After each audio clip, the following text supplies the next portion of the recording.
खरं तर वडगाव हे तालुक्याचं ठिकाण असून इथं अजून तेवढ्या कुठल्याच सुविधा नाही आहेत. ज्या बेसिक आपण मूलभूत सुविधा म्हणतोत ना, की त्यासुद्धा नाही आहेत. की आता छोटं उदाहरण घ्यायचं म्हणलं तर महिलांसाठी ज्या आज महिला तिथं येतात, तर त्याच्यासाठी एक चांगले टॉयलेट्स पाहिजेत.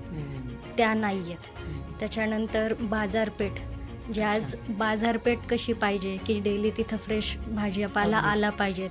महिलांचा आज रोजचा आपण काय म्हणतो घरातला जो स्वयंपाक असेल किंवा काय, तर चांगली तुम्ही भाजी मंडई उभी केली तर नक्कीच रोजच्या रोज त्यांना फ्रेश फ्रूट्स, व्हेजिटेबल्स घरी नेता येतील.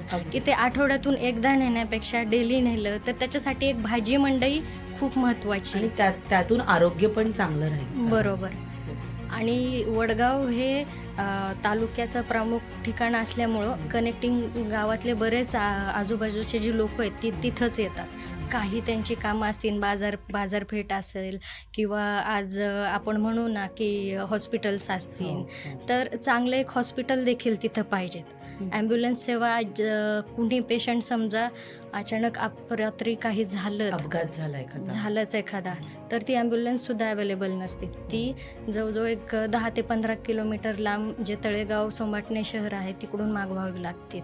पुढील पॉडकास्ट व्हिडिओसाठी आपल्या शब्दब्रह्म यूट्यूब चॅनलला नक्की सबस्क्राईब करा, लाईक करा, शेअर करा आणि अपडेट्ससाठी बेल आयकॉन दाबायला विसरू नका.